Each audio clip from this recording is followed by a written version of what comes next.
This is a story about something that happened to me a few years back. I haven't told many people, and those who I do tell dismiss me out of hand. So now, I come to you, the internet. Sure, most of the people who read this account won't believe me, but I still cling to the hope that someone out there will take me seriously. Maybe someone has had a similar experience. Anyway, that's enough rambling. Here's my story. I grew up in a small town in Restigouche County, New Brunswick. For those of you who don't know, the area is a cool, mountainous region of Canada, known for its beautiful forests and rivers, and it lives up to its reputation for natural beauty. The rolling hills, golden shores, and the lush woods make it a pleasure to explore in the summer. However, being fairly far north, it cools down quite a bit by early autumn, which is when the event I'm about to describe took place. As I said, I grew up in a small, friendly town, and we didn't have much in the way of haunted houses or urban legends. But one town over, a few miles down the road, there was an old Victorian-era mansion that was said to be haunted by the spirit of a woman. I'd always heard this story growing up, but by the time I was about 12, I had stopped believing in ghosts and such other nonsense. But I'm getting ahead of myself. I should explain the legend as it was told in our area. The spirit was known to local kids as Old Nan, or the Shrieking Woman. Some people who thought it was all bullshit would dismissively call her Screaming Granny, while shaking their heads at the foolish people who believed in her. Now, the details of the story vary depending on who you ask, but here's the most common version. During the 1800s, there was a local outbreak of pneumonia one winter. There was some other sickness like colds and flus going as well. It was a cold, snowy year, and everyone spent their days huddled inside. Perfect conditions for a disease to spread. Couple that with the poor hygiene and primitive medicine of the time, and it's no wonder that people started getting sick. The doctor in the town, and yes, there was only one, was extremely busy treating the sick and trying to slow the spread of the disease. He went up to a large house on the outskirts of town, trekking through the snow and icy winds to check on the family that lived there. Now, the history of this family was tragic enough already. The man who owned the house had died several years earlier of an unknown medical condition. His wife, distraught at losing her beloved so suddenly, had run away to America in the hopes of starting a new life, leaving her 3 young children in the care of her mother. The last anyone heard of her, she was a drunk living in the slums of some American city, though no one can agree which city it was. I should stress that the details of this tale are hard to verify, and I'm merely explaining the story as I heard it growing up. Anyway, by the time this outbreak of pneumonia hit, the 3 kids were in the care of their grandmother, a kindly old woman who tried her best to hold what was left of her family together. When the local doctor made his way up to the house, which was outside of the main settlement, he was relieved to find no signs of the disease in the family. He explained that due to the high rates of sickness in town and the difficulty of journeying to their outlying house in such inclement weather, he wouldn't be back for at least a week. He was satisfied that the inhabitants of the house were healthy, and as long as they stayed home, they couldn't contract any diseases. Of course, the doctor had neglected to consider that he might have carried the pathogens from his patients in town up to this family. This turned out to be the case, or even though the doctor had not fallen ill himself, he must have been carrying some sort of bacteria or virus when he visited the family on that cold, bleak day. He spent the next week or so working almost without rest to treat the ill and dying in the town, and during that week it snowed every day. It was one of the harshest winters on record, but the doctor kept his word, and as soon as he could, he made his way back up to the old house outside of town where the grandmother and 3 children lived. Apparently, it took him 4 hours just to walk through the snow that lay thick upon the road, though at least the blizzard had finally stopped. When the doctor arrived, he knocked on the door. He received no response, so he knocked again, calling out to the old woman. Again, there was no answer, so he let himself in. I don't know if the door was locked or not, but he got in somehow, and what a terrible sight he found. He first walked through the kitchen, seeing utensils and old food strewn about haphazardly. The furniture was in disarray. Now very concerned, he made his way into the dining room and gasped in horror. There, in her favorite rocker, sat the kindly old grandmother, but she was a hideous mockery of her former self, covered in blisters and cysts, with her skin a pale gray color. Her eyes were bulged and glassy, and her nostrils were flared. Perhaps most disturbing, however, was her mouth. Her lower jaw hung open at an impossible angle, her few remaining teeth yellowed and worn with age. jutted out of her now bluish and shriveled gums at odd angles. The doctor felt her hand. She was frozen. She had obviously become very ill and passed away, and with no one to tend to the fire, the house became frigid, freezing her disease-riddled corpse. The doctor got up and ran up the stairs screaming for the children. He burst into the nursery to find two bluish, unmoving forms. He began to weep as he tried hopelessly to resuscitate one of the children, but was surprised and relieved to find that he actually began to stir. The children was frostbitten and ill, but still clinging to life.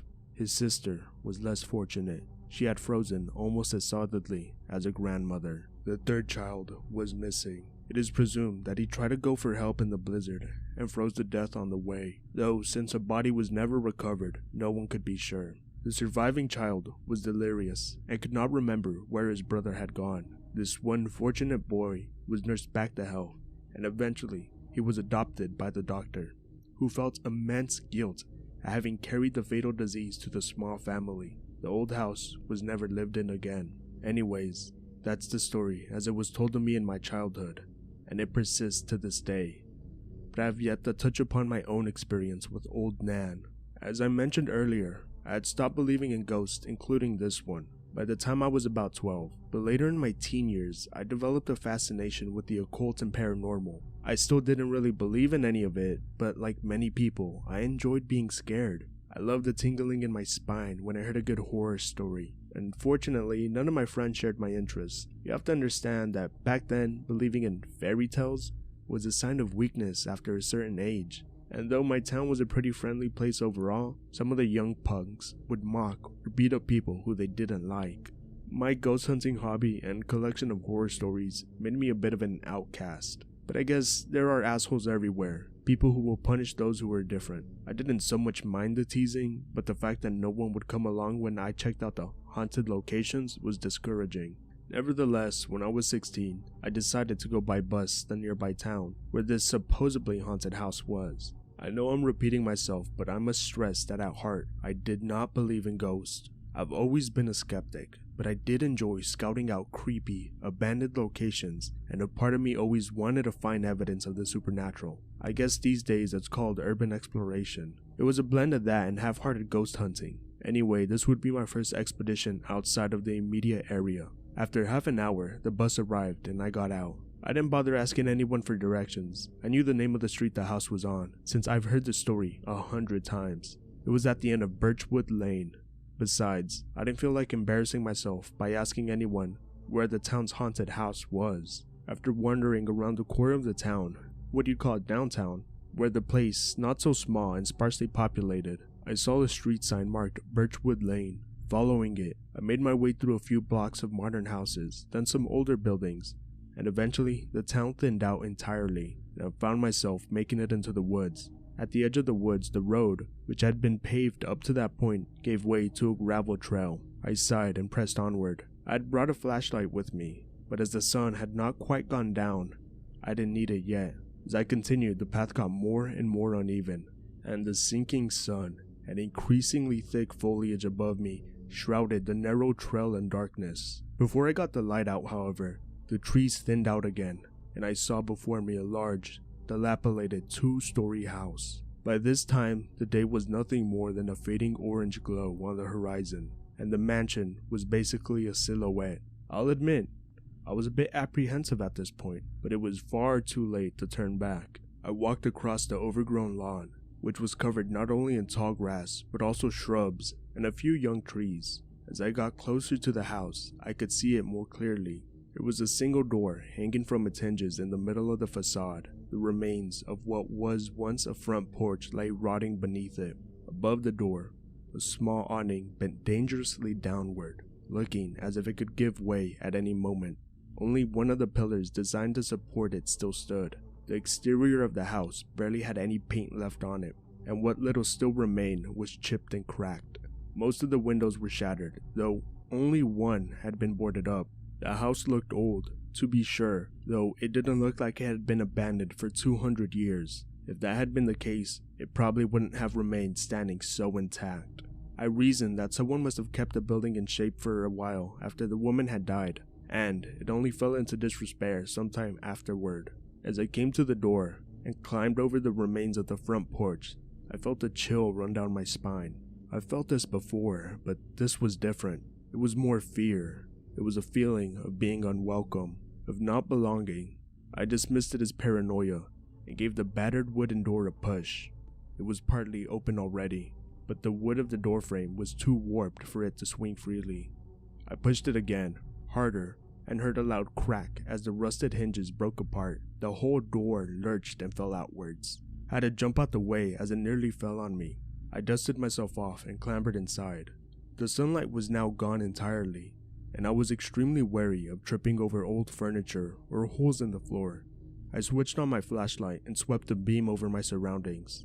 I was in some sort of large hallway that branched off in several directions. At the end was a staircase.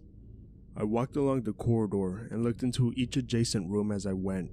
It was hard to tell what any of the rooms were supposed to be. Each was a mess of exposed wooden beams, old trash, and pieces of wood fallen onto the floors, and a pervasive smell of mildew. A few books ruined beyond recognition lay upon the shelf in one room. There were several broken jars on the floor. As I made my way to the staircase and began to climb it, I was nervous, as the stairs were old and rotted and creaked loudly under my weight. I carefully got up to the top and looked around. The second floor was much like the first, except that it was even more uneven. This did little to comfort me, as I knew that the floor could give way under my feet and send me toppling down 9 feet to the lower floor in a pile of debris. But what can I say? I was a dumb, fearless kid. To me, giving up and going home seemed worse than risking my own neck. It's funny how teens think sometimes. As I explored, I came upon a bathroom. It looked so dated. That may sound weird, especially since the whole house was pretty ancient, but just seeing the old-fashioned pipes, the archaic toilet, and the bathtub on little ornamental legs just seemed so quaint. I was a bit confused when I looked into the bathtub and found dark, reddish stains. While the first thing that popped into my head was the phrase, bloodbath, I laughed when I realized that they were probably just rust stains. The next room I entered was truly unnerving. I recognized it almost immediately as the nursery from the story. There were 2 small beds and a small cot. For some reason, the child-sized beds were made up with moldy, moth-eaten blankets tucked neatly all around them and turned down partly at the top. I guess the last caretaker of the house just felt like that, but it seemed so eerie to me. It was almost as if someone had just prepared the beds for the kids a few hours ago. The cot, by contrast, was completely bare. Now, if this story is making me sound brave so far, please realize that I really wasn't. I'll admit that I was terrified. The feeling of being unwanted hadn't left me. If anything, it had grown as I explored the house. As I got further from the door, my heart began pounding harder and harder. But as I said, I was determined not to chicken out and leave. I steadied myself and fought the urge to run. In hindsight, I probably shouldn't have. There wasn't much more of interest upstairs, as the other bedrooms were pretty much empty. The furniture had been mostly removed long ago. I spent about another 20 minutes upstairs before heading back to the creaking old staircase and carefully making my way back down. I realized that I hadn't yet seen all the rooms on the ground floor, as I had been eager to look for the nursery upstairs. I really felt that I needed to leave, but that stubborn part of my mind stopped me. I made my way through a few small, nondescript chambers without finding much, but then, in one of the last unexplored rooms, I saw her. Look, this is still hard for me to think about, much less type out. The memory is so vivid. I've spent the past 6 years trying to forget what I saw that night, and now I'm recalling it, and the image hasn't faded at all from my mind. Fuck. Alright, I'll do my best. I came around the corner into a new room. As my flashlight beam swept across the wall, I saw her face. The dead grandmother's face. I swear to you, it was only there for a split second, but it was so clear. I know I didn't imagine it. Her skin was mottled gray, blackened in some patches. Wrinkles and cracks covered every inch of exposed flesh. Her eyes bulged out, but they were pure white, as if covered in a thin film. Her lower jaw hung slack, but not in a way I've seen before. It was as if her jaw was dislocated or outright broken. A few small jagged teeth sat around her gaping maw, and a swollen tongue was visible between them. Her white hair clung to her scalp in patches, matted and stained. She wore an expression that I could only describe as desperation, almost as if she was pleading for someone or something to save her from her awful fate. I really only got a good look at her face, but I almost glimpsed her upper body. And while I can't be sure, I think she was clutching something in her wizened hands. A bundle. It was about the size of a small child. As soon as I saw her, I screamed. I screamed louder than I ever had before, or since, come to think of it. You know that feeling of pure, absolute, all-encompassing terror. Fear so powerful that it numbs you, while at the same time making you hyper-aware of everything around you. Some of you will know what I'm talking about. I dropped my flashlight and ran. I ran through the house, now completely dark without my flashlight. I tripped and hit a couple of door frames, but remarkably, I seemed to remember the way out even in my state of total panic. Because I was outside in about 10 seconds, I just kept on running, now with the moonlight to aid me. I'm not sure exactly when I stopped screaming, but by the time I saw the outskirts of the town, a little while later, I was merely sobbing. I ran to the first house that had lights on and pounded on the door. A bewildered man opened the door and I ran inside, nearly collapsing on the ground from exhaustion after running so far. My mad dash for town had left me with more than a few scratches and bruises. When I calmed down enough to speak, I told the man I needed to use his phone. He still didn't really know what was going on, but he led me to the telephone in his kitchen. I'll skip the details. I got a ride home from my father. Despite his repeated questions, it took me weeks to tell him what had happened. He was pretty upset that I had broken into an abandoned house, and to this day he doesn't believe that I really saw old Nan. Whatever, I wouldn't believe it either. It was months before I could get a full night's sleep again, and even today, I have nightmares about that dead, pitiful face staring at me out of the darkness. And though she made no sound when I saw her the first night, in my dream she screams and wails. They say that memories of important or traumatic events are far more vivid than the memories of mundane events. I guess that's true. I'll remember that face until the day I die. I don't blame you if you don't believe me, but I'm not the only one who saw her. There are a handful of other unlucky people who have gone into her house at night. I've heard a rumor that someone even snapped a picture, which is online somewhere. I don't know about that since I've never searched for it. I never want to see old Nan again. Alright guys, here's one that happened a few summers ago. Live out near Texarkana. Parents have a farm with a few cows, horses, and too many chickens to count. Farm sits on the boundary between woods and plains. Trees are sparse but thicken up like crazy towards the back of the property. Parents gone to Corpus Christi for a vacation, so, of course, I have to take care of all the animals.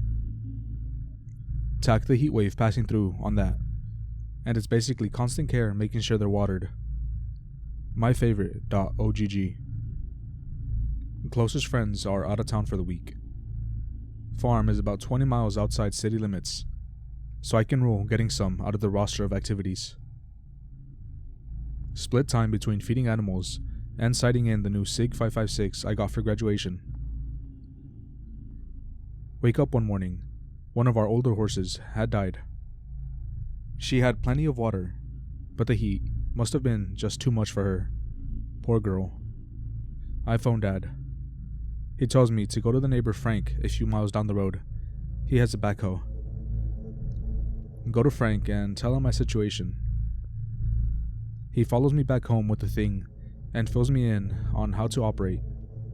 Not too different from a tractor, so I'm set. Tells me he'll be back the next morning for the backhoe. Set to work, digging Empress's grave. Fill it in. Offer a moment of silence. Shed a manly tear. Suddenly, inspiration.wav.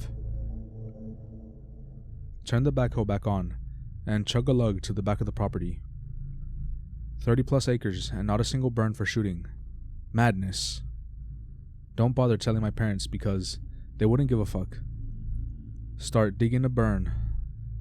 Leave the trench forest side. Suddenly, smell like dank shitty odor. Panic, I think I hit the sewer line. I'm gonna get it, Doc If. Hop down out of cab and search for the busted pipe. None to be found. Suddenly, feel uneasy. feeling of being watched. Scan treeline and surrounding field.zip. Chalk it up to a dead horse and residential guilt. But still, tactically back to backhoe. Glad I left it running.txt. Chug a lug back to farm. Turn it off and head inside. Get up early next morning. Make a big country breakfast and go out to feed some critters. Go out to do the horse's routine, but with one less chunk of hay on the wheelbarrow. Sadface.png. Suddenly, waft a most unpleasant vapor. That smelly smell from yesterday mixed with rot. Head out on a hunch to where I buried Empress. Stagger and nearly puke. The grave's been robbed. Her head had been placed, emphasis on placed, upright near a largish hole in the ground. Tongue had been ripped out, eyelids gone, and eyes been popped out. Her cheeks and neck looked chewed on, maggots crawling around the wounds. Vitreous humor, dry and crusty, running down one cheek. Seen dead animals and scavenging before. This trumps all in my book. Plus, I love that horse, so this is disturbing on a number of levels. Hear squealing sound behind me. Break my shorts. It's neighbor Frank. He asks me why I look so pale. Tell him coyotes dug up the horse. I lied. I dug that grave at least 7 feet deep. He nods and leaves the backhoe. I play car shuffle again to get him back to his truck. Get home. Carefully tip Empress's head back down the grave with a shovel and rebury her. Look into garbage. Slop some coyote urine around the grave to keep him away. It pays to have a family as into hunting as mine. Fast forward to that afternoon. Head out on four-wheeler with a few targets, my cig, and my moist nugget. Trashy? Yes. Cheap? Also yes. For a little slight calibration. Go set up targets. Realize I didn't bring anything to actually set them up on. Punch south. Go into trees to get some sticks. As I approach, get the same feeling as the day before. Go into trees, grab some suitable sticks, and do the nope scoop back to my site. Whittle sticks into stakes. Makeshift a few targets into side of burn. Get my SIG calibrated to within acceptable parameters and operate on the clean target for a few minutes with the nugget. After a while, realize it's getting dark. Is the beer any good? Believe it or not, I wasn't really into underage drinking. Decided to take the targets and stuff down, clean out my brass and head back. Leave no trace. .bsa. As I'm taking the targets down, the afternoon breeze shifts and suddenly stank. Near moment from the other side of the burn, and clearly nope, a small but sturdy wall in my pants. Decide not to be scared, grab my cig, and climb the burn to have a little peek. See a medium-sized black shape huddled down in the trench. Aren't you cute.jpg. Figure it's a black bear cub or something. They're more common than most folks realized, and back away slowly in case mama's nearby. Clumsily, Ham had, accidentally, a shower of dirt onto the cub. It looks up at me. That's no cub.mp4. Let me just say that while I'm not the original badass, creepy or spooky images and stuff don't frighten me that easily. Shit, when I was little, one of my favorite pets was Delightful, an older Welsh pony with no eyes. Her eye holes were, in fact, sewn over and sunken in. She made one of my friends cry just by looking at him. That being said, this thing was completely on another level. Spectrum and set of physics from that sweet old pony. Best way I can describe it is comparing to pig related. Jaw was a bit thinner, eyes were beadier and darker, and the nose was more sunken back, but the rest of the details are pretty close. Same drooly mouth, same slack jaw grin, same gnarly teeth. At this point, my brain made an executive order to re-examine my previous decisions. F the targets, F the brass, F the scouts, F not being scared, and F slow going. I tactically backed to the ATV, spent .00001 of a second making sure my guns were stowed securely, and that gun stuff back to my garage. Once inside, with a good 8 acres between me and the beast of Pellucidar, I realize that I have sworn duty to protect my farm. I already let one of my charges die under my watch. It's time to nut up or shut up. Cue arming sequence.avi. Grab my dad's tack vest. I have to cinch it a little tight. And his Night Owl 5X. Load up 3 20RD AR-15 mags, loaded with 5.56 NATO. Slap the third into my SIG and sling my new gun over my shoulder. My Nugget takes mags, so I put one with 5 to spare on my vest and shoulder the bad boy. F me. I even slipped the knife into my boot. There are floodlights strung up about the farm for entertaining or night work. Switches are in the garage and balcony. Go for high ground.jpg. I tactically threw the house to the balcony and get ready for war. Not a moment too soon. Start hearing squawks and gurgles, and I still get the giblies to this day. Laughter coming from the chicken pen.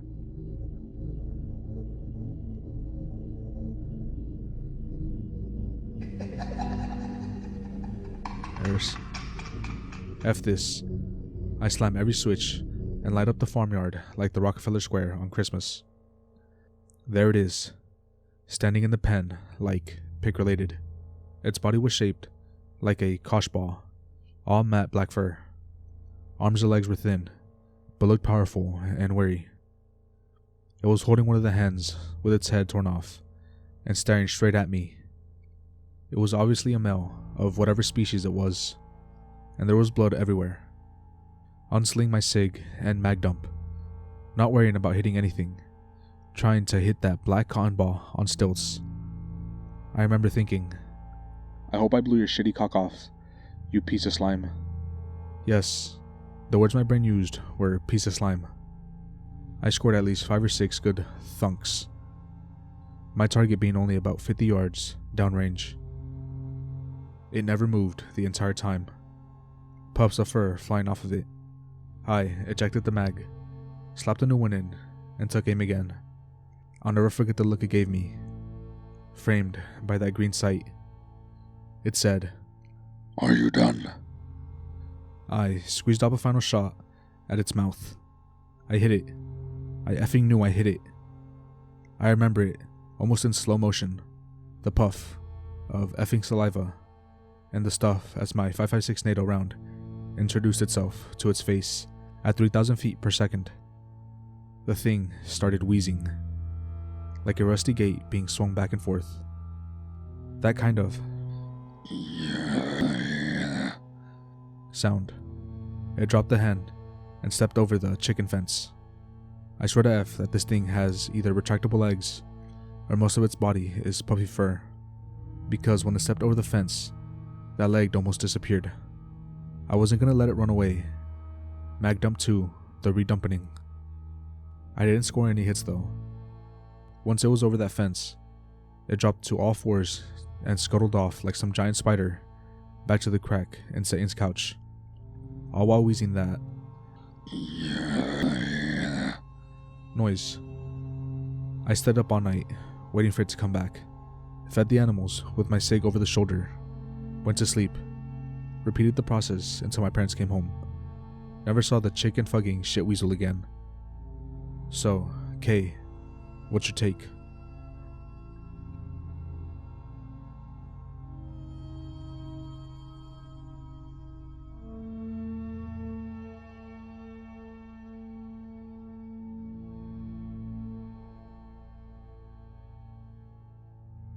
Okay, I've been debating about posting this story from my childhood for a while now. I know it'll probably be looked over or just regarded as fake, but it's Halloween night, so what the hell? First, some background. This event took place back in 1998 when I was still a young derp, growing in the rural South, and by rural, I mean the boonies of the boonies. The type of place that's so remote that you could have a full-scale, hillbilly turf war and no outsiders would probably ever hear about it. So it goes without saying that weird/spoopy shit happened in the area all the time. However, I think that this event in particular was more dangerous, and I think more terrifying, than anything I ever encountered while digging around in the woods when I was younger. And it still gives me a cold sweat if I think about it at night for too long. It happened at my grandparents' house, which was set in a small clearing in the middle of some 30 to 35 acres, almost all of which was densely wooded. The old place, as it was called, was an old boxcar-shaped farm that was built up off the ground, with wavy tin sheets for skirting around its base. It also had 2 small porches, one on either end of the house. It was here that my family would gather to celebrate the major holidays together. This time, it was Thanksgiving, so everyone brought a dish set atop of Granny Rose's long dinner table. Chicken and dressing, potato salad, sweet potatoes, you name it. It was there. Good times.jpg. So, onto the actual story. It's a few days before Thanksgiving. Most of the family have already arrived, so my grandparents' small house is already getting crowded, prompting us to spend a lot of time outdoors. Typically, the men go off hunting or fishing. The women sit on the porch and catch up, aka gossip. And us kids have all sorts of fun doing stupid shit in a yard/in the woods. On this day, my older brother, let's call him Tom, and I were playing with our cousins at the edge of the clearing the old place sat in. We were growing tired of playing cowboys and Indians, so Tom suggested we sit down and play spin the bottle. One of our cousins, Duke, balks at the idea. Dude, we're all related. Tom, like the pervy little fuck he is, replies, yeah, but that makes it more interesting. You kinky little bastard.mov. After Tom works his smooth talking magic and convinces everyone this is totally not fucked up, we'd set some rules for the game, like all kissing had to be done in private, a little ways into the woods. Retrieve an empty bottle from the back porch and begin. Little does Tom know that a round to spin the bottle is literally my dream come true. Full disclosure, young me had a huge crush on my cousin Lex. I swear to fuck if I see any Sweet Home Alabama comments. Lex is about a year older than me, and we've been friends since forever. 10 out of 10 blonde, adorable laugh, always wore jean shorts that showed off her amazing and I'll stop right there before the story gets too spooky to too zesty. Anyways, it would seem the spirit of Johnny Reb is smiling upon me today because Lex and I are getting paired up, and we go into the woods to keep the cousin-kissing redneck stereotype alive and well. So we go back a bit in the woods, and Lex, probably noticing that I'm palm sweaty, mom spaghetti, asks, hey, are you sure you're up for this? I mean, we don't actually have to kiss if you're like nervous or something. You kidding? I'm totally not nervous. Are you nervous? Me? Nervous? Never. And with that, she pushes me against a tree and we start kissing. Is this what heaven feels like? .avi. Suddenly, we both hear a sound. A strange sound, deep in the depths of the forest. It kinda sounds like a coyote having an A&F, only much lower pitched. We look at each other, shrug it off, and get back to business. But we hear it again. This time, it's noticeably closer. It's too guttural to be a coyote, but definitely has a canine sound to it. Then, we hear a gunshot. Just great, I think. I'm getting kiss blocked by one of my uncles hunting too close to the house. And then another gunshot, and whatever is out in the woods screams out in pain. I about shit myself at how horrifying the screaming sounds. Lex and I book it back to the house like a possum in a hailstorm. We make it back to the old place just in time to see Tom and the other cousins clamber onto the back porch, yelling over at everyone as they try to explain what they just heard. After they manage to get out a few coherent sentences, Granny Rose's face gets very serious, and she orders everyone inside immediately. Doors get locked. Shades get pulled. Granny Rose goes DEFCON 1. She goes into her bedroom and returns with an old side-by-side shotgun, which I don't think anyone knew she owned. It was a Sears and Roebuck. Grandma's got a gun.png. She keeps the barrels trained on the back door, almost like she expects something to tear it off the hinges any second. Everyone's confused as just what the hell is going on, but Granny Rose just tells everyone to hush up and wait for the men to come back. Soon enough, Granny Rose declares she sees my dad, my uncles, and Pops, my grandfather, hauling ass back towards the house from the woods. Pops and his brother, Uncle Ed, are leading the group, but they both have their guns trained down the woods behind them. Granny Rose opens the back door and ushers them in, meeting Pops with a knowing look. Pops, white as a sheet, replies, it's back.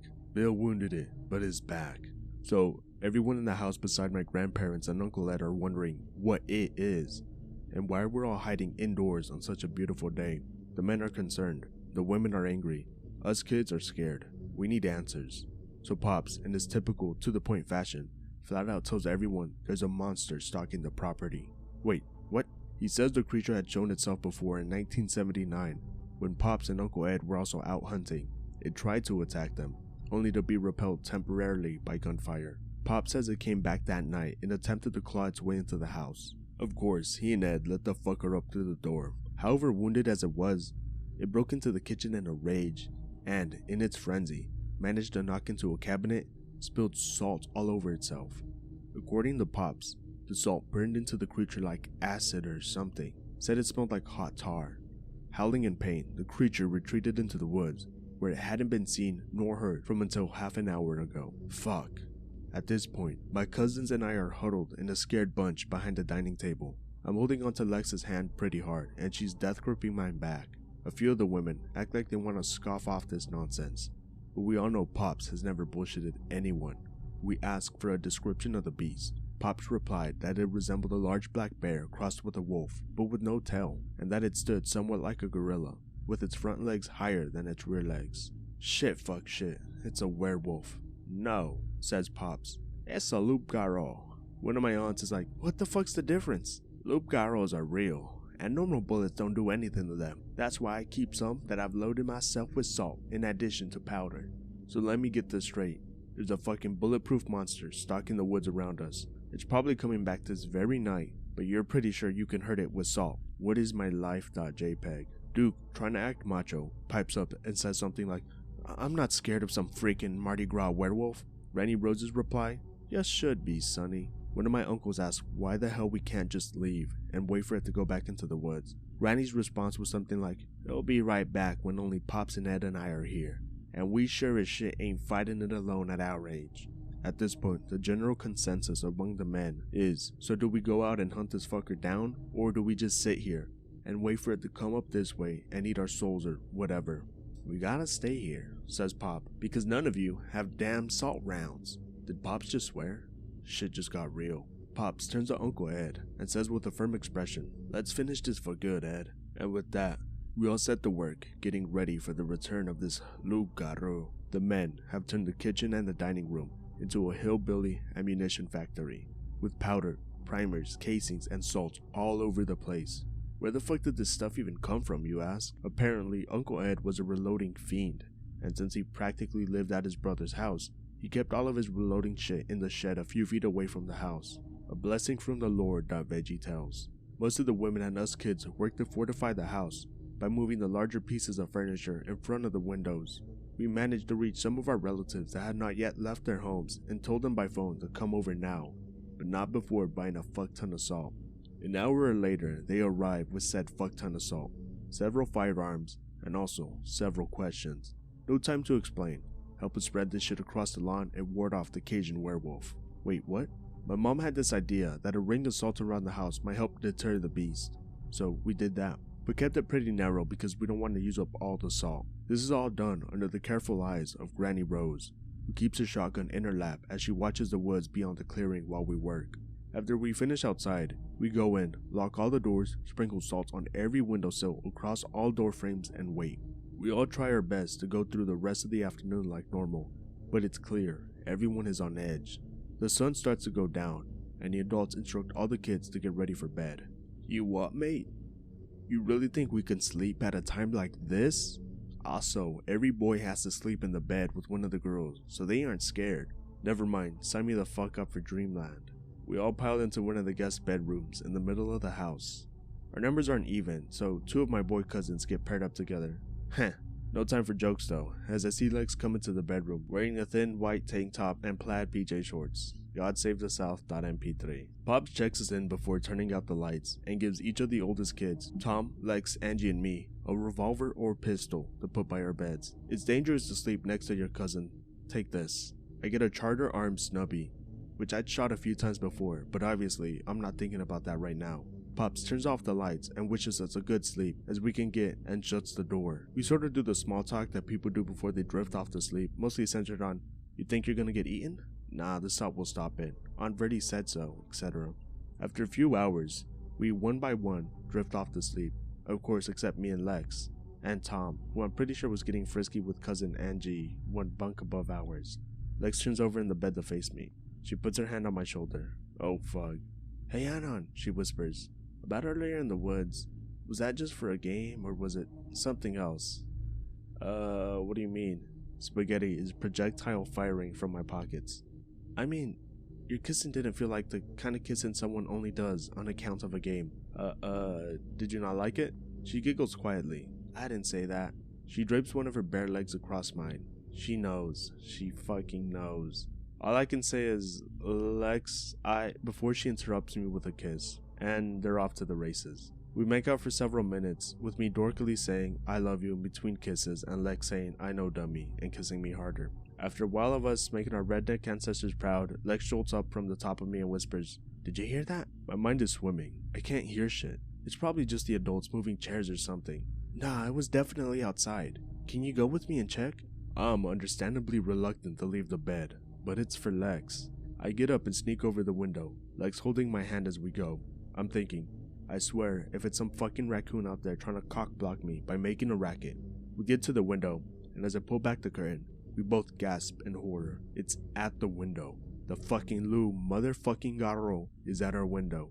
It's leering at us with yellow eyes, with its muzzle pressed against the glass and fogging it up, sort of like pick related. Remember that the house is raised a good 2 feet off the ground, so this thing has to be at least 7 feet tall to stand as high on the window as it is. Lex and I are frozen. I remember that the snub is still on the bedside table.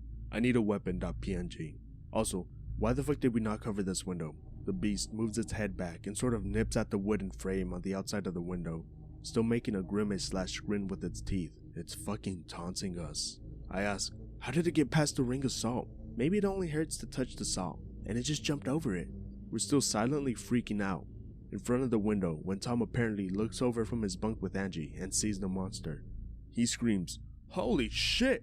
at the top of his lungs and almost falls off the bunk. The Lugarro responds by letting out a deafening screeching that I was certain would break the glass. Lex and I dive away from the window. Immediately, 2 of my uncles burst into the room, take aim at the window and fire. The monster recoils as it howls and grabs at its shoulder and chest with its hands and then rushes away towards the back of the house.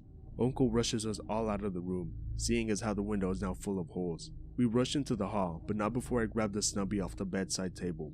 With Granny Rose's permission, her beloved dining table gets dragged into the bedroom and placed against the window, braced by bunk beds. Everyone is clustered in the kitchen, scared shitless now that us kids have actually seen the Lugarro with our eyes. Pops is gripping his bolt-action 410, so hard his knuckles are white, but otherwise shows no fear. An hour goes by of us all standing still, with the beast scratching and tapping at the walls around the house, making angry, vindictive snarls and screams. Pop can tell everyone is at their wits' end, with several of the adults about to run out the front door and make a mad dash for the cars. Ed, this ends now. Follow me, boys. And with that, Pops and Ed move towards the back door. We protest. Wait, are you nuts? It'll kill you if you go out there, and so on, but their resolve is clear. My father, uncles, Pops, and Ed head into the back porch, armed with jerry-rigged salt ammo. They instruct us not to come outside for any reason, and not to open the door unless they tell us. With this, they walk onto the back porch and close the door behind them.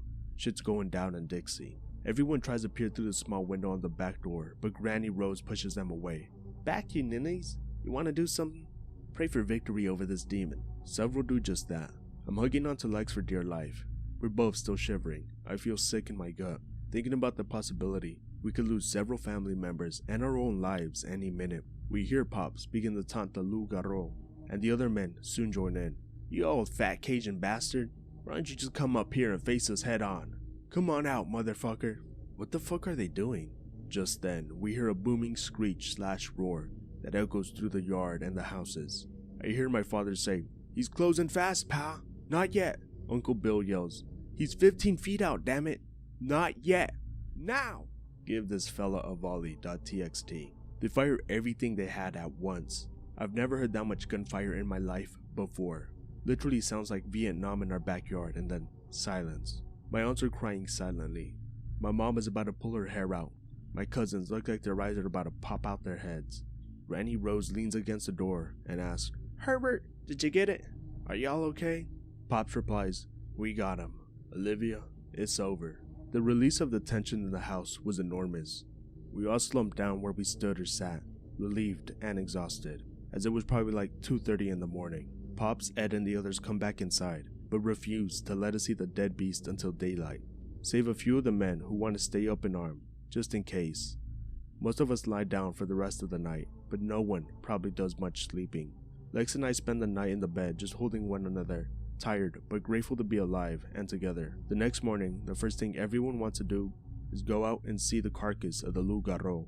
As we walk off the back porch, we're immediately met with the stench of burning tar, just like Pop had told us. It looks a little different now. It's sprawled out dead in the yard, but it still sends a chill down my spine to see him. It's very large. I'd say it's between the size of a Kodiak grizzly and a polar bear. Its fur is thick and matted, jet black with some gray-brown around the shoulders and wattle or beard below its chin. The general body shape is that of a bear, but its limbs are noticeably longer, and the end of its paws resemble human hands, thumbs and all. Its head is like a wolf's, long, muzzled, pointy ears, teeth bared even in death. I also distinctly remember Duke and Tom making fun of its testicles, which are visible as the creature's lying on its back. Several of the men want to pose for a victory picture with it, but Granny Rose forbids it, saying that no evidence should be left that the demon existed, as this could somehow give it power to return from the dead. The face when one of your aunts jokes about making a loup-garou fur coat after it came very close to killing us all. So a large pit is dug away into the woods. The carcass is dragged back using four-wheelers, and after being dumped into a hole, it's doused with diesel and set ablaze. While the fire is going, the house gets back in order. Furniture is put back, salt is vacuumed, and guns are cleaned and oiled. After the fire is snuffed out, the hole is filled in, and at Granny's insistence, a large wooden cross is built and driven into the ground atop the grave, Pick-related, taken years after the event. The power of Christ compels you to get and stay get, loup-garou.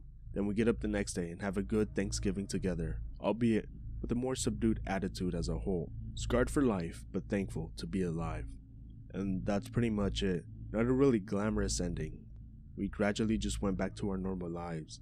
We never had another sighting of the loup-garou afterwards, and we ended up spending every holiday at the old place until Pops died, when my parents moved Granny Rose to be closer with us.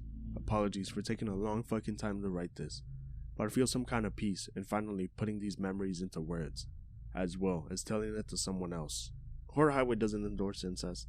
The OP of this story writes one more post saying that him and his cousin have gotten together multiple times, and some of the family even knows about it. That's pretty disgusting. The story's pretty gross. Be me about a month ago.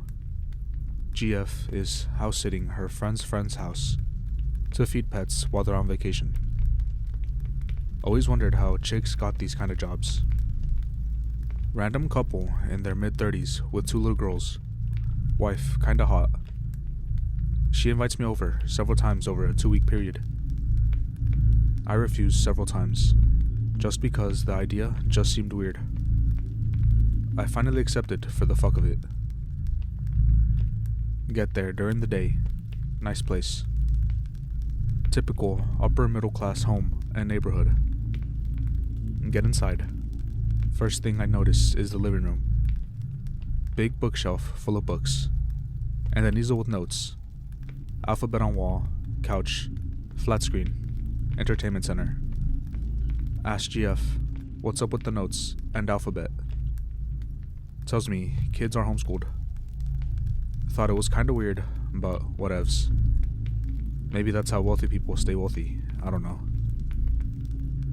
Spend the next hour or so just looking over the house. Not snooping, just looking around. Day goes on. We watch movies, fool around, play with dogs. She falls asleep first. I pass out afterwards. The next day, she had to go to work and talked me into staying at the house to watch dogs till she got off. No car, by the way. Basically, stuck at the house. Used this alone time to snoop. GF is at work. I'm at the house alone. I knew from the moment I walked into the house, I was eventually going to be going through these people's shit. Start snooping. Start with kitchen and bathrooms. Find liquor stash and tampons, enough to keep me going. Then, onto the parents' room. My fascination with the mom encouraged me. Enter bedroom. First is first. Check under mattress for dodo. Nothing. What the fuck? .jpg. Then, under the bed. Find empty gun cases. Good thing, because I probably would have stolen them if they had guns. Also find long pair of knee-high black leather heels. Hell yeah, .gif. Continue snooping. Check drawers and dresser. Find nothing other than the mom's secret sexy panty stash. Of course, I sniffed.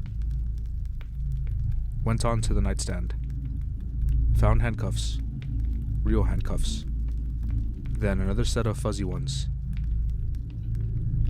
Holy fuck, mom is a dominatrix. .exe. Move to closet. Find several shoeboxes, clothes, and a trunk. Open trunk. Find DVD case full of DVDs. Find several DVDs labeled for birthdays, weddings, 4th of July. In the back of book, find homemade DVD labeled Erica. Find DVD labeled Erica. Only DVD labeled something other than an event. Decide to watch it. Take it to the living room. Put it in DVD player. Press play. The title screen soon comes onto the screen, and it looked like a young girl's school picture or yearbook picture. Thought it was one of the daughters at first, but after glancing to a family portrait on the nearby wall, I was assured it was not. Girl looked to be 10 or 12 years old. Spooked as fuck. .jpg. Press play. The screen goes black. But I knew the DVD was playing because I hear low sounds of what sounded like muffled crying. Oh my god. .gif. Then you can hear a bit of talking, but it's too low to make out what's being said. Grab remote and turn volume all the way up. Still couldn't make out the words. It seemed the camera or microphone was closer to the sobbing than the talking. Get goosebumps. The screen then flashes bright when what I guess was a spotlight turns on and shines at the wall, revealing a young girl, bound and gagged in some weird rope torture setup. Pig for reference. Girl is terrified and crying, while the light and camera are pointed right at her. Holy fuck. .exe. Girl tied up and gagged in some weird rope torture device. Crying at the camera, begging whoever is behind the scenes to stop. Beginning to feel guilty for watching, but can't look away. After a few minutes, a woman walks into frame, wearing a black slutty outfit, like a dominatrix or some shit. Black knee high heels, and a black mask that covers up just her eyes. Like Robin's mask from Batman and Robin. Holy fuck, it's the mom. Start to legitimately get scared while watching. The mom begins talking to the girl, then slapping her, then screaming, then more slapping. She then tears the clothes off the girl. Girl still crying, now completely nude. Mom walks out of the frame. Girl is left crying. Then another person walks into the frame, wearing a skin-tight leather gimp suit, exactly like the one from American Horror Story. It was obvious it was male, because an erect penis was hanging out the front where the crotch is. Had to be the dad. Oh my god. .gif. Man begins rubbing the penis on girl, puts between legs, then continues to brutally assault the girl. The mother laughs off screen and steps in here and there just to smack the girl around, while the dad assaults her in every position imaginable. After an hour, the DVD just ends and goes back to the title screen of a school picture. What the fuck did I just watch? .exe.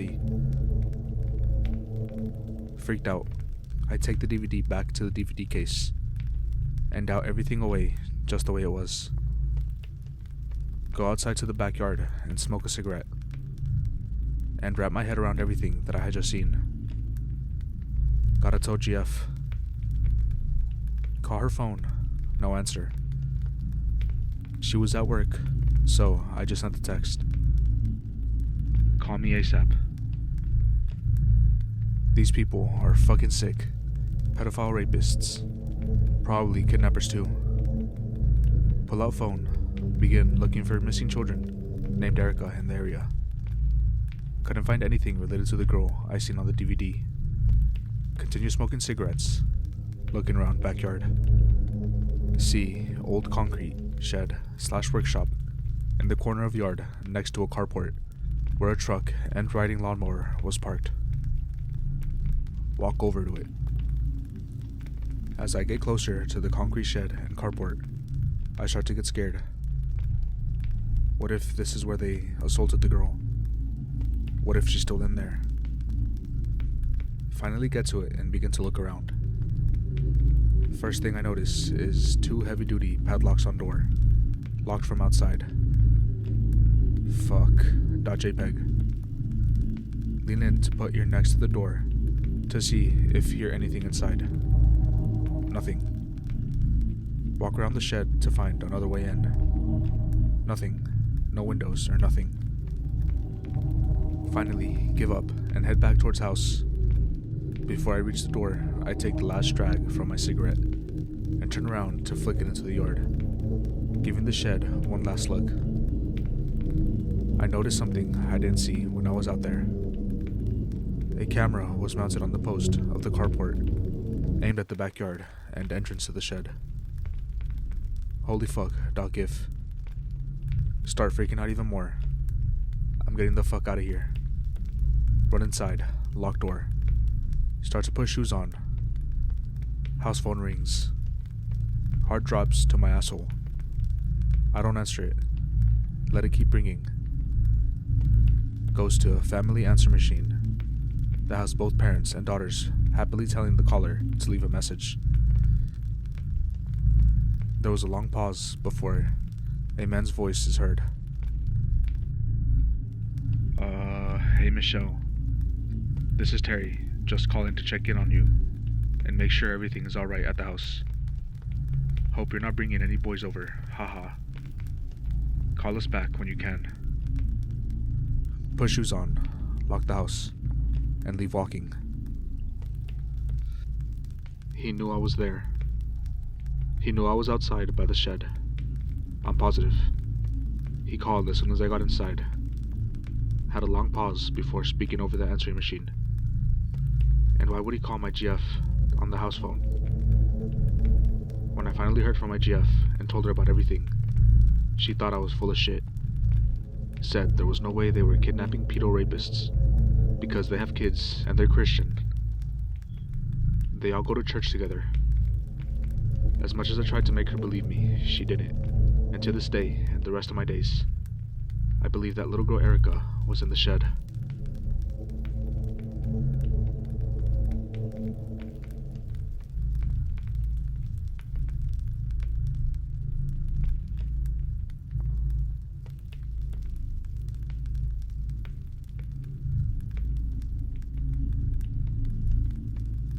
Something very odd and shocking happened to me. I usually lurk on Animal, K, Out, History, and R9K, but I can't post this on any of those.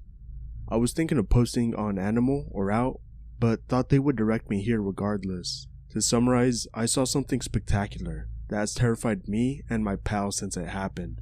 The memory has been carved into my brain for the most part, so everything should be accurate. Though I might be paraphrasing our dialogue a little bit. Not enough to change any of what actually happened though. This occurred about a month ago, so I guess I'll get right into it. Be me, 25-year-old army vet, living in the boonies of the wooded South Central Kentucky. Enough forest and woods to spend a whole life walking through. Be turning 26 soon, so in a good mood. Decide to go on a camping trip with some friends on a spur of the moment decision. Call my guys together, 3 other dudes, we'll call them Samuel, Dylan, and Cristo. We had a place that we always go camping to, probably not after this. For reference, it's definitely in the Barron County jurisdiction. Get supplies ready, 4 coolers, 2 small tents, a lot of beers and snacks, and 3 blunts. Cristo gets in his truck, picks up the other guys, and comes to my place to pick up me and the supplies. Hell yeah, .png. Put supplies in the back with Dylan and sit in the truck. In between Cristo making jokes or doing something stupid, we're always quiet while focusing on something. So, truck rides, setting up camp, or working in general always has an awkward silence for us. We're some loud fuckers too. Drive out to the middle of nowhere and walk up a very long, crude trail us and some other guys made a way back when we were seniors in high school. Finally arrive at our spot after probably an hour of walking. After a while, our tents are up and everything else is ready. Cristo grabs the 4 coolers and we all sit on some logs around what will be our firewood when night comes. It's only 4:30 p.m. right now. Grab some beers and start cracking around, just general fuckery. So Anon, what are you gonna do for your big 26? Says Samuel. Before I get the chance to say anything, Cristo pops off. Ask Veronica, my GF. She's the one who's always deciding. Real funny, oh my sides.jpg. For some reason, my friends call me pussy whipped, and it's a running joke with them. Cue my sarcastic laughing and the rest of them cracking up. Something you should know about Cristo. He's a Mexican, but a full-blown American-loving Trump-supporting rebel boy. He's a complete Chad, and though he's the biggest party animal you've ever seen, he's a very hard worker. He's 250 and well over 6 feet of pure muscle and jackassery. Cristo's almost never serious, but when he is, don't take it lightly. Back to it. Shut up and give me another beer. He obliges. Now hold on a minute. Samuel goes as he pulls on one of the big beautiful blunts. Don't drink anymore. Why don't we spark up? I thought we were saving those for tonight. I reply. Hell, we'd still have 2 left. He says. I look at Cristo and Dylan. They don't have an issue with it. Alright, I guess. I put my beer down and Samuel lights it up. Samuel's a little guy, no more than 5'4" and about 130, but he's a hell of a heavyweight. Me and Cristo hardly ever smoke, and this would be Dylan's first time. Samuel lights it up and, of course, hits it first, and second, and third. After like 4 times, Cristo takes it from him and hands it to Dylan. Dylan's a bit hesitant. In between Samuel's laughing, he says, Come on, Dylan, don't be a pussy. Hit it. Your first time's the best. Dylan, you don't have to hit it if you don't want to, Cristo says. Nah, I got this. Dylan hits it, then the fucker hits him. Dylan's an average height guy, about around 300 pounds and very quiet in public, but a complete jokester in private. Dylan falls over from laughing so hard. Me and Cristo keck about it, Samuel's red face on the fucking ground. Dylan, the poor bastard, gets up and hits it again. Immediately on the floor again. Cristo's in tears now and I'm clenching my sides.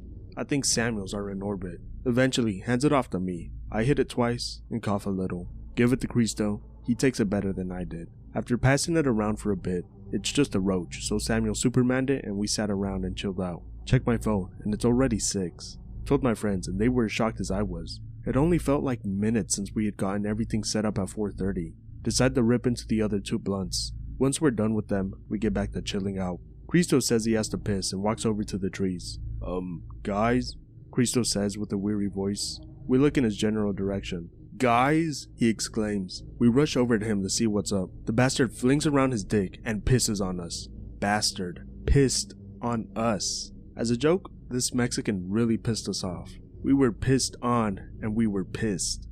We tackle him to the ground and wrestle him. It was nothing malicious though. He was laughing the whole time and kept calling himself R. Kelly. We get back over to the campsite and light a fire as it's beginning to get dark. Me, Dylan, and Samuel take our piss-covered shirts off and throw them at Cristo. He, being the Einstein that he is, throws them into the fire. Dylan annoyingly states, Cristo, you fucking idiot. Now the whole place is gonna smell like piss. Here, Cristo says as he takes off his shirt and throws it into the fire. We all laughed at how dumb Cristo was. After fucking around a bit more, once we sober up, we get tired. It was definitely after 11 p.m. once we decided to go into the tents to sleep. Samuel and Cristo called one tent, so I'm stuck in the other with Dylan.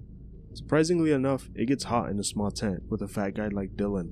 Decided to take my sleeping bag and lay beside one of the logs around the campfire. I remember, before dozing off to sleep, hearing Cristo and Samuel tell some shitty jokes, but laughing to them nonetheless. This is when the worst, most terrifying event in my life happened.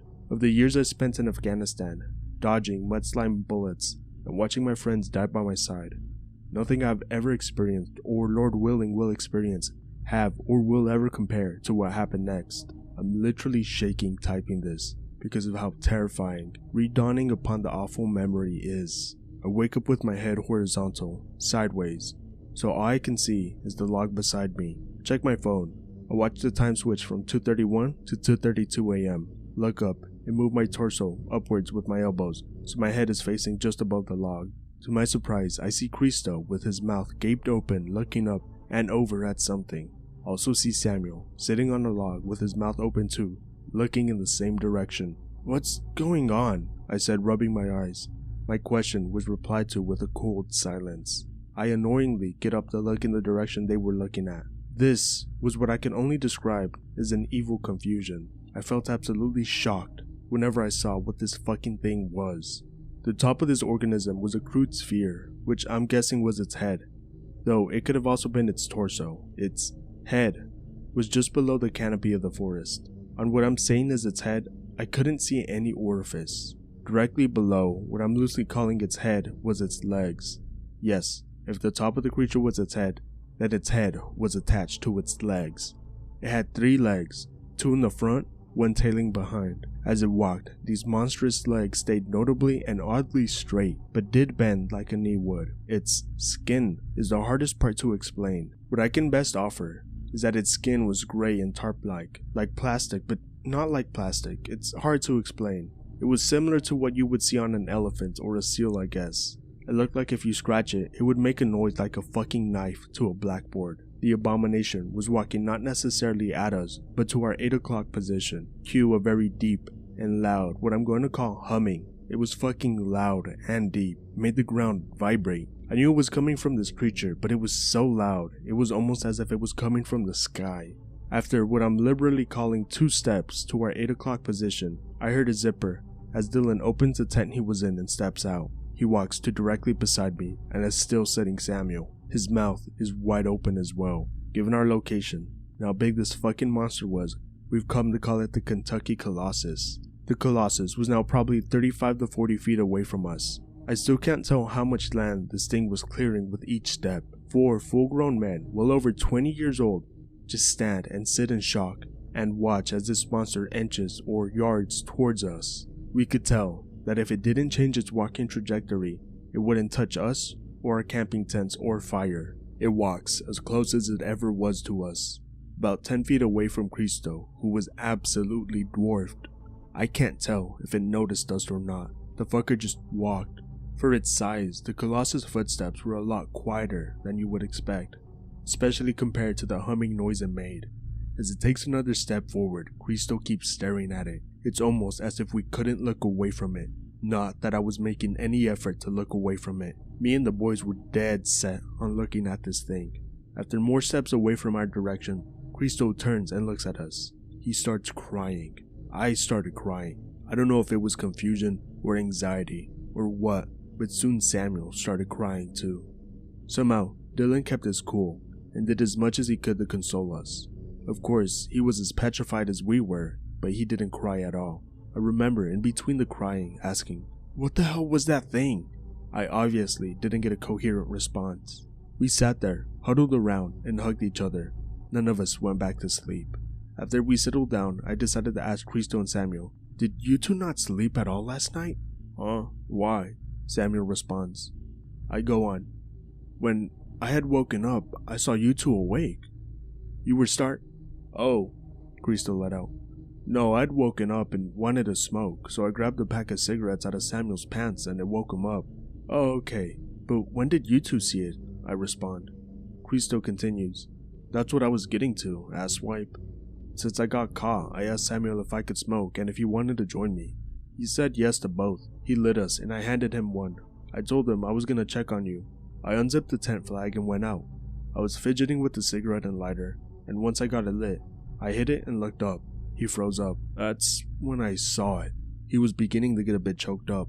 I went to yell out Samuel's name, but it came out as a whimper.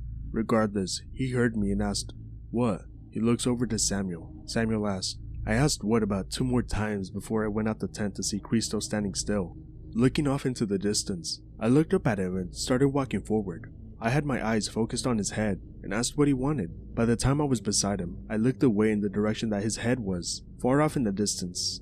I saw it. How far? Asked Dylan. Probably several hundred feet, Samuel replied. I collapsed and hit my ass on the log. He paused for a moment.